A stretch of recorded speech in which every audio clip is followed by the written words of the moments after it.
ನಮಸ್ತೆ ವೀಕ್ಷಕರೇ, ಸೋನಗೊಂಬೆ ಮನೆಗೆ ಸ್ವಾಗತ. ನವರಾತ್ರಿಯಲ್ಲಿ ಪ್ರತಿದಿನ ದೇವಿಯನ್ನು ವಿಭಿನ್ನ ರೂಪದಲ್ಲಿ ಪೂಜಿಸಲಾಗುತ್ತದೆ. ಮೂರನೆಯ ದಿನವಾದ ಮಾತೆಯನ್ನು ಚಂದ್ರಘಂಟ ರೂಪದಲ್ಲಿ ಪೂಜಿಸಲಾಗುತ್ತದೆ. ಹಾಗಾದರೆ ಈ ಚಂದ್ರಘಂಟ ಯಾರು? ಕಥೆಯ ಪ್ರಕಾರ ಪ್ರಾಚೀನ ಕಾಲದಲ್ಲಿ ಮಹಿಷಾಸುರನೆಂಬ ರಾಕ್ಷಸನಿದ್ದನು. ಅವನು ದೇವತೆಗಳಿಗೆ ತೊಂದರೆ ಕೊಡುತ್ತಿದ್ದನು.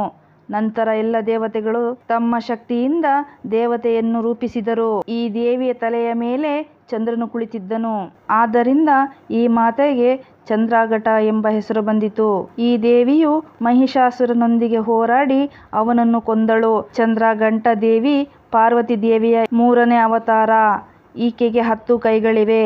10 ಕೈಗಳಲ್ಲಿ ಅಸ್ತ್ರವನ್ನು ಹಿಡಿದುಕೊಂಡು ಸಿಂಹವಾಹಿನಿಯಾಗಿ ಕಾಣುತ್ತಾಳೆ. ತಪಸ್ಸಿನ ನಂತರ ಶಿವನನ್ನು ಮೆಚ್ಚಿ ಮದುವೆಯಾಗಲು ತೀರ್ಮಾನಿಸುತ್ತಾಳೆ. ಮದುವೆಯ ಮೆರವಣಿಗೆಯಲ್ಲಿ ಶಿವನು ಸ್ಮಶಾನವಾಸಿಯಾಗಿರುತ್ತಾನೆ.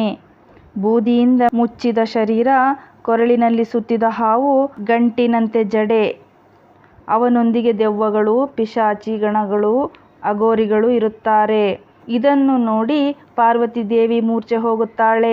ಇದನ್ನು ಕಂಡು ಶಿವನಿಗೆ ಮುಜುಗರವಾಗದಿರಲಿ ಎಂದು ಭಯಾನಕ ರೂಪವಾಗಿ ಚಂದ್ರಘಂಟೆಯಾಗಿ ಪಾರ್ವತಿ ಪರಿವರ್ತನೆಯಾಗುತ್ತಾಳೆ. ಚಿನ್ನದ ಮೈಬಣ್ಣವನ್ನು ಹೊಂದಿದ ಚಂದ್ರಘಂಟೆಯು 10 ಕೈಗಳಲ್ಲಿ ಒಂದೊಂದು ಆಯುಧವನ್ನು ಹಿಡಿದಿರುತ್ತಾಳೆ.